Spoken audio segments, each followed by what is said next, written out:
Hey, Elvis here with another video for you about property preservation. This video is focusing on relationship building. As in anything in life, we as people depend on each other. And the property preservation business is no different. To be successful and to scale your business from a mom and pop operation to a $500,000 revenue generating company requires the help of many people. As you're moving down the line and you're growing your business, we're talking now about the idea where you move from doing all the work yourself to trying to take your business to the next level. And in order to do that, you need to grow and establish relationships. Today we're going to talk about 4 significant relationships that you need to establish that will be beneficial to your business. You ready? Let's get started.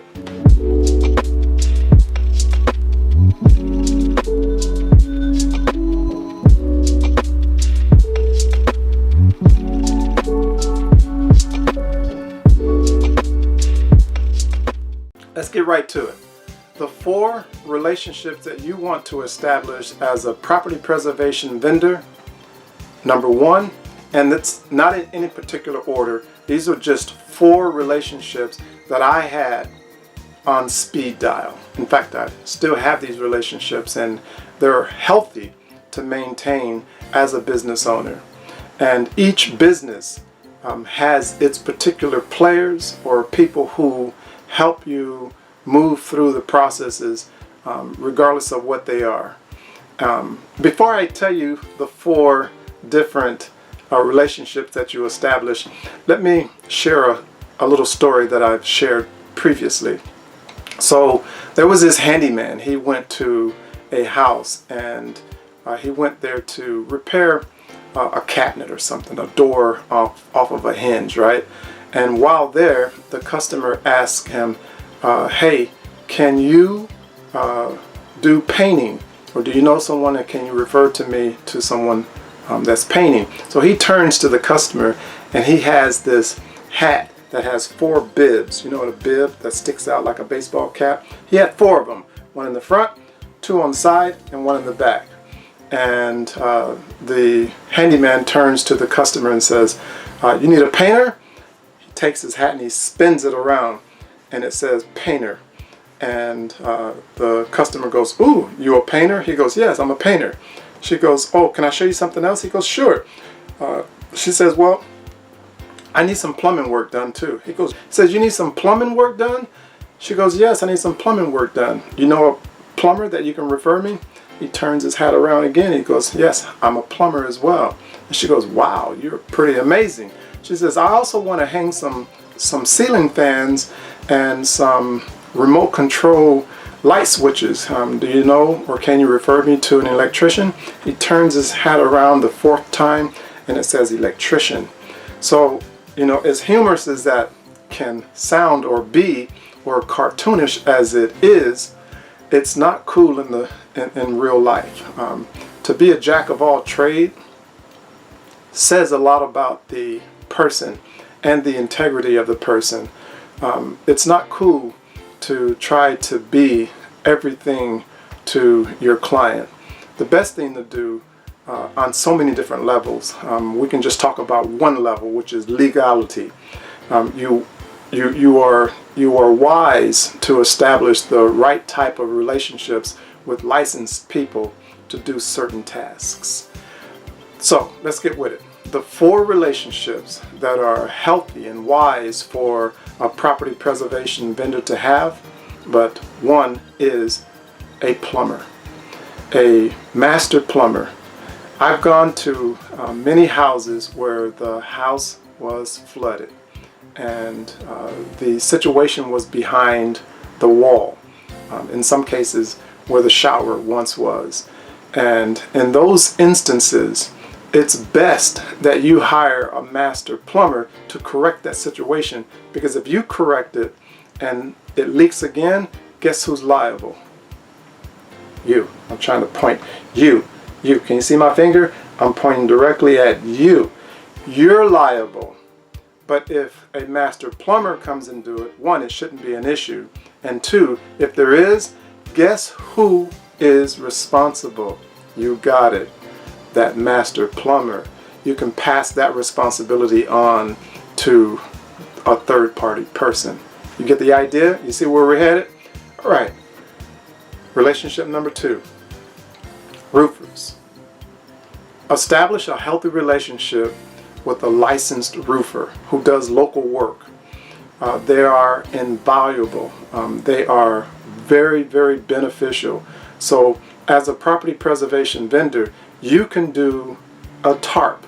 You can even do a patch job on a small area, right? But you can't replace the roof entirely. If the house is damaged to the point to where it needs a permit, you need a licensed roofer to come and do that work. So what do? You get on the phone, you call your roofer friend, and you establish a good relationship. So now you're scratching that roofer's back and say, hey, Bob, got a client, needs an estimate for a roof repair or a roof replacement. Do you have time? Are you interested? Can you come put out a bid? And that's how you do that type of relationship. It's a win-win for both. It's a win for you as the property preservation vendor to show your client that there's nothing that you can't do. And it's a win for your friend who is a roofer that, hey man, this guy is sending me business. Next time I run into a situation that requires some remediation work, I'm going to pass that favor back over to him, right? Next is electricians. You want to have a close relationship, speed dial again, with an electrician. Sometimes your client asks you to hang ceiling fans or to put in a new GFI switch in the kitchens, right? And the house is old. You don't know really how old the house is. Can you mechanically replace the switches? Absolutely. I mean, it's a simple deal. You got, what, 2 screws that you're dealing with, right? However, if the wires in that house are old and they're outdated and they're not up to code, and now you put in a fresh new GFI switch into that kitchen and something burns up because now this new GFI switch is pulling more amperage than the old wires can maintain, guess who's responsible? You got it. You're responsible. But if you have a licensed electrician to do it and something goes wrong, guess who's responsible? You got it. You're getting the idea. That electrician. So now you're able to pull that electrician to the carpet and say, hey man, what did you do? And you're able to pass that responsibility away from yourself, away from, where's my badge here? Away from your company onto the third party company. So am I saying pass the buck onto someone else? I'm not really saying that, but essentially you're covering your ASS, right? You're covering your behind because you have to. You got to cover your 6. Otherwise, you can get dumped out of business pretty quickly by making the wrong choices, right? So the 4th relationship that you want to establish, pest control. In these vacant HUD foreclosed properties, you run into all types of critters and or dead things. Some of these dead things can be unhealthy for you to breathe or take in or even try to process. And so you want to have the right people to do what it is that you're trying to do. I had a relationship with a pest control company, and when I ran into a house and the bedroom windows were boarded up from the outside, and in between the window pane and the outside where the board was, there was a whole colony of bees. You could see everything. It was a beautiful sight. Beautiful and kind of scary at the same time. Scary because if the window had broke because it was so much weight on that window pane, that all those bees would come and get you. Of course, that'd be the fear, right? You know, it's kind of natural.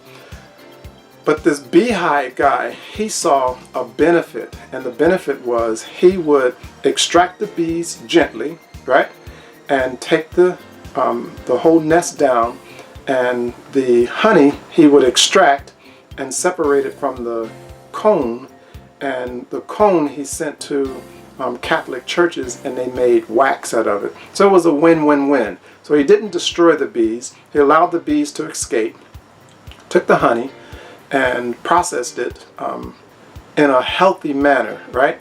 To where it was a win-win for the bees. Well, the bees lost their home, but they weren't killed, so they can go and create another colony somewhere else. But the honey was used where it actually was consumed by people, and the wax was used for candles. So you understand that these relationships are critical to have.